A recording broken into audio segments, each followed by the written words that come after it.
Selamat malam teman-teman sekalian. Pada kesempatan ini kita akan membahas mengenai Emmanuel Levinas.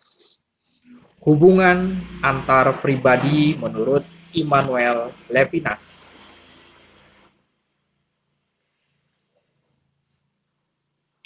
Emmanuel Levinas adalah seorang keturunan Yahudi.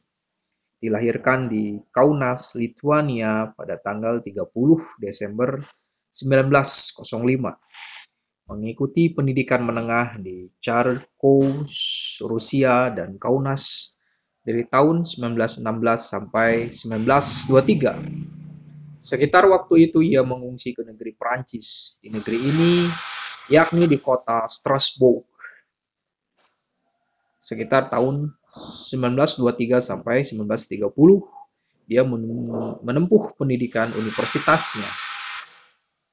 Pendidikan tersebut diselesaikannya dengan disertasi berjudul La Théorie de Intuition, La Théorie de Intuition, dan La Phénoménologie de Husserl. Pada waktu pendidikan tersebut, dia juga sempat mengikuti kuliah-kuliah semester musim panas dan musim dingin di Freiburg im Breisgau. Di sini dia bertemu dan bergaul dengan filsuf-filsuf kenamaan seperti Edmund Husserl dan Martin Heidegger.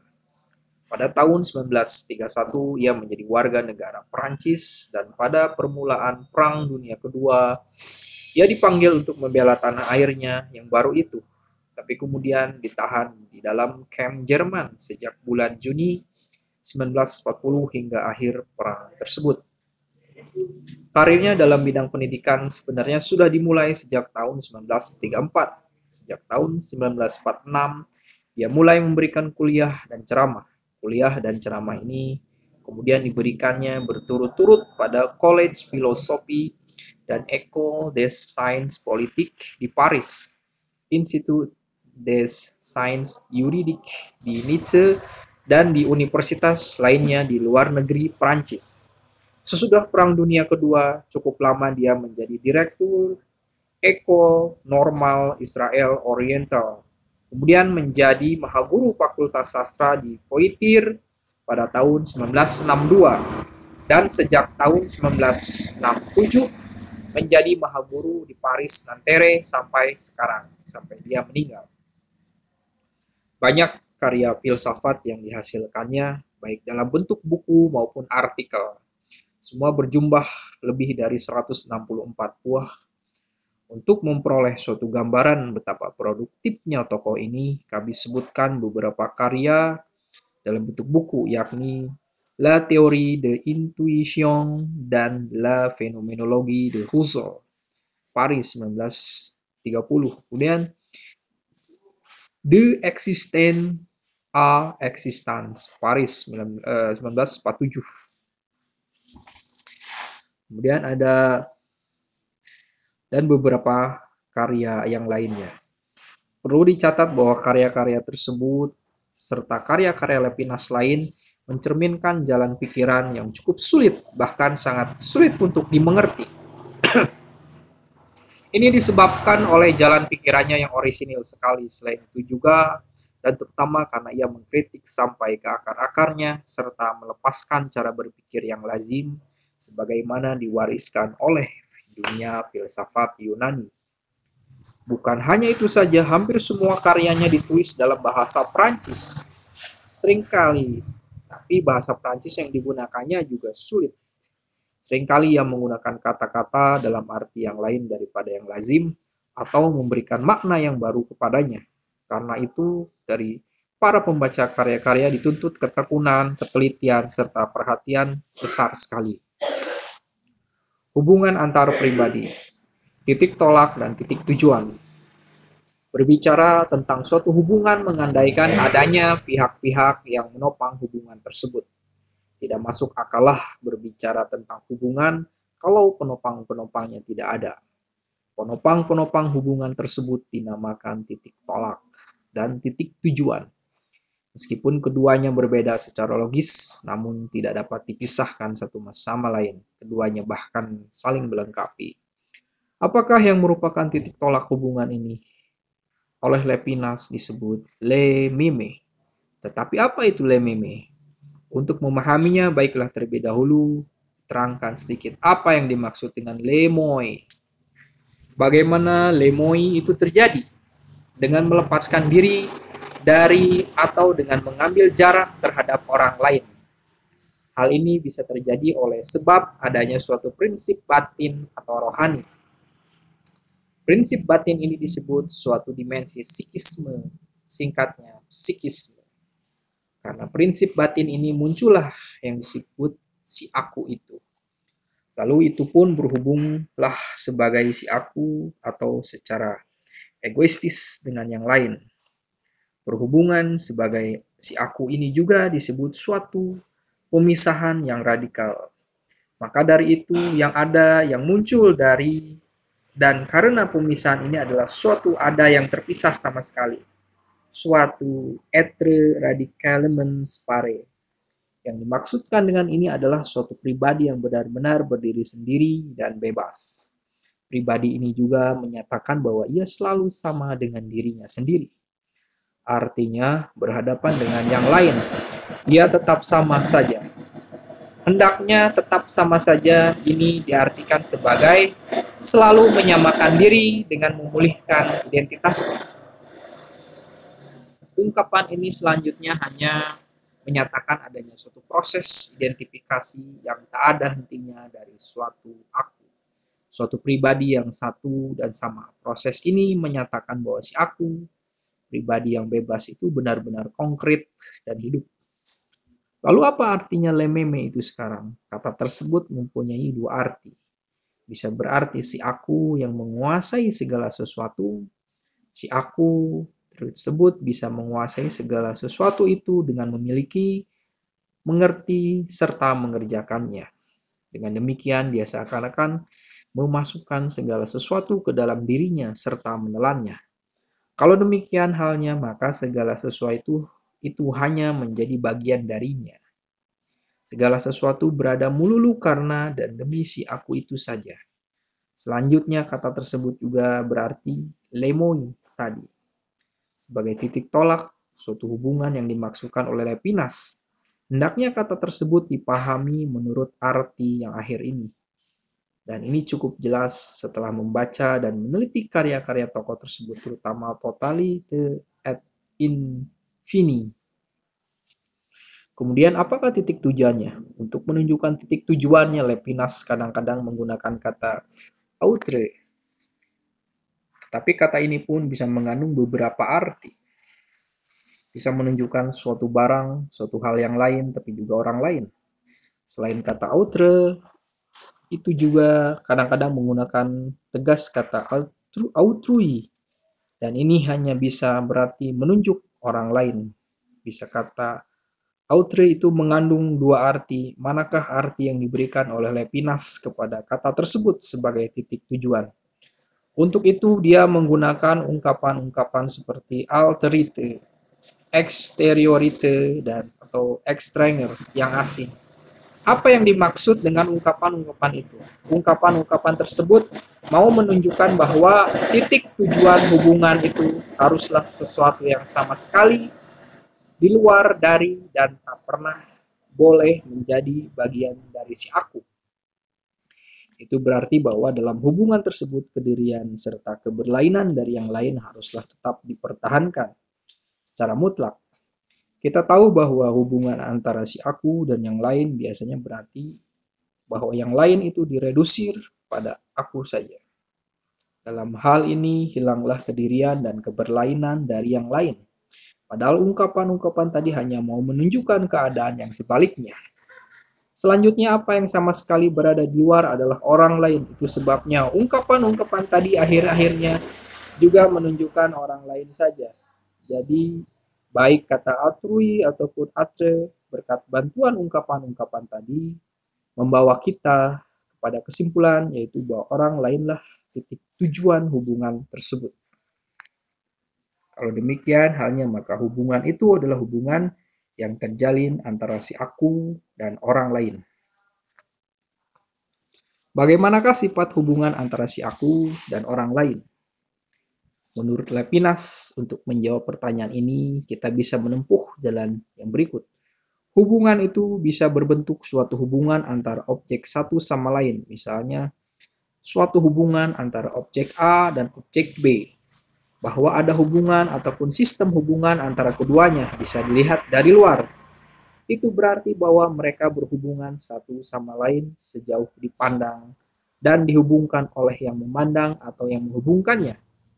Dia juga bisa memandang dari objek A menuju ke objek B dan sebaliknya. Dengan demikian, hubungan tersebut bisa dan benar-benar dibolak-balikkan. Tapi dari situ pun nyatalah bahwa yang memandang itu sendiri tetap berada di luar hubungan tadi. Dia sendiri tidak masuk ke dalamnya. Tapi bukan hubungan macam inilah yang dimaksud oleh Levinas. Namun masih ada kemungkinan yang kedua. Kemungkinan ini dilukiskan sebagai hubungan antara si aku dengan apa yang relatif lain. Ke dalam kelompok ini termasuklah hubungan dengan makanan, dengan milik, dengan apa yang dipikirkan atau direnungkan. Apa yang dimakan menjadi bagian dari yang memakan, juga milik demikian halnya. Dan akhirnya yang dipikirkan adalah sesuatu yang dikuasai oleh yang memikirkannya. Dalam hubungan seperti ini yang lain dan akhirnya hanyalah bagian dari dan hanya dikuasai serta ditindas oleh si aku saja. Dengan demikian, kedirian sama sekali dirampas dan dihargai semestinya. Hubungan seperti itu pun bukanlah dimaksud oleh Levinas. Kalau begitu, hubungan macam apa lagi? Levinas menjawabnya dengan singkat, yakni hubungan di mana penopang-penopangnya tetap mutlak dalam hubungan tersebut. Artinya, meskipun berada dalam hubungan, penopang-penopang hubungan tersebut tidak tenggelam di dalamnya. Mereka tetap terpisah secara mutlak dalam dan karena hubungan mereka jalin. Dalam hubungan itu yang lain sama sekali diakui dan dibiarkan dalam kedirian serta keberlainannya yang mutlak. Perumusan yang singkat tadi hanyalah merupakan suatu perumusan yang formil dari hubungan tadi. Dinamakan perumusan yang formil oleh sebab hubungan tersebut dilepaskan dari bentuk yang konkret atau material manapun juga. Tetapi hubungan formil ini dapat dikonkretkan juga. Perwujudan konkret pertama-tama tentu saja terjadi pada pihak yang menopang hubungan itu. Si aku dikonkretkan menjadi aku, diriku yang konkret ini, sedangkan orang lain menjadi orang tertentu pula. Lalu hubungan itu akan menjadi hubungan antara aku. Selanjutnya hubungan seperti ini juga mendapat bentuk yang konkret. Akhirnya, semua dikatakan di atas dapat disimpulkan sebagai berikut. Menurut Levinas, terdapatlah berbagai macam hubungan antara aku dan orang lain. Sebaliknya hanya ada satu saja hubungan tersebut adalah satu-satunya hubungan benar dan sejati antara aku dan orang lain. Kesejatian terletak pada kenyataan bahwa aku mengakui, menerima, serta menghargainya dalam seluruh kedirian dan keberlainannya. Hubungan ini bukanlah sesuatu yang formil belaka, sebaliknya berbentuk konkret. Pengkonkretannya adalah bahasa, agama, dan sebagainya itu. Sudah kita lihat bahwa hanya ada satu sajalah hubungan yang benar dan sejati antara aku dan orang lain. Hubungan ini perlu dijelaskan sedikit lebih lanjut. Dalam pengetahuan dari yang sudah dijelaskan juga dapat kita simpulkan bahwa hubungan itu tidaklah sama dengan hubungan antara yang mengetahui dan yang diketahui secara objektif. Mengapa? Mengetahui, mengerti sesuatu menurut Levinas berarti menguasai, mencengkam, atau menindas. Selain itu berarti apa yang disebut defoiler, membuka, tutup. Defoiler berarti mendekati kenyataan dari sudut pandangan dan konteks tertentu. Defoiler. Mendekati kenyataan itu pun terjadi berdasarkan proyeksi atau kegiatan dari yang mengetahui itu sendiri. Namun demikian, adanya suatu pengetahuan tentang yang lain dalam arti orang lain itu, tapi pengetahuan tersebut hendaknya dipahami dalam arti yang lain daripada yang baru disinggung tadi. Pengetahuan tersebut oleh Levinas disebut pengalaman yang mutlak, pengalaman yang fundamental. Dalam pengalaman yang mutlak ini, orang lain benar-benar diketahui serta dialami dalam seluruh kedirian dan keberlainannya.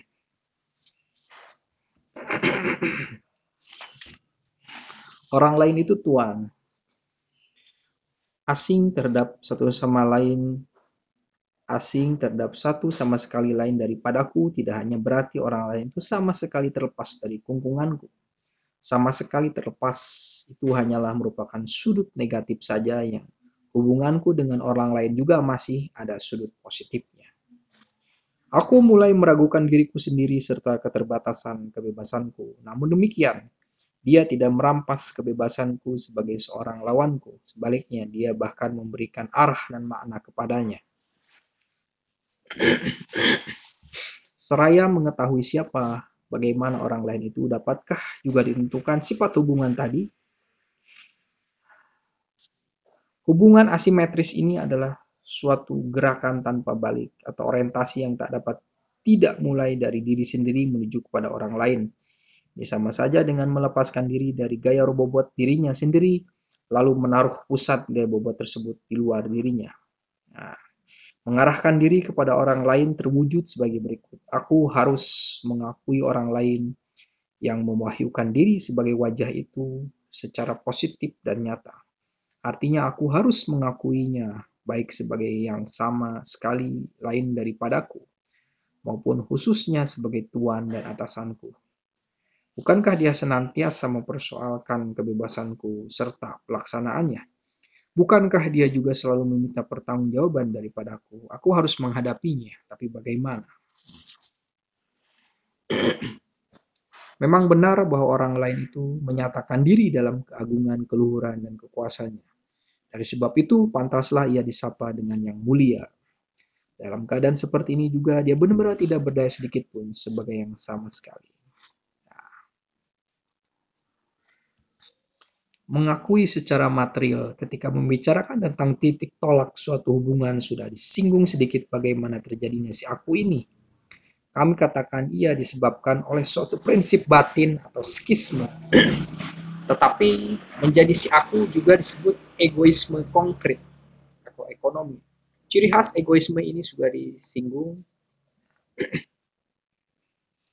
Maka dari itu, dengan bekerja, aku juga berusaha melengkapi diriku dengan memiliki segala sesuatu secara mutlak. Perlu untuk mempertahankan diri serta hidupku dari segi material.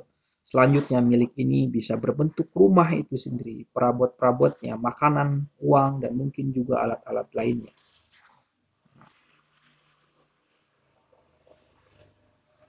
Demikian pemikiran mengenai Emmanuel Levinas. Kita akan mempelajari lagi tentang Emmanuel Levinas. Tapi yang pasti berbicara mengenai yang lain, kita harus memperlakukan orang dia itu sebagai keunikan. Dia memiliki suatu hak otonom untuk kita hormati, tidak boleh dirampas kebebasannya. Inilah mungkin yang menjadi sudut pandang Levinas tentang memperlakukan manusia. Terima kasih.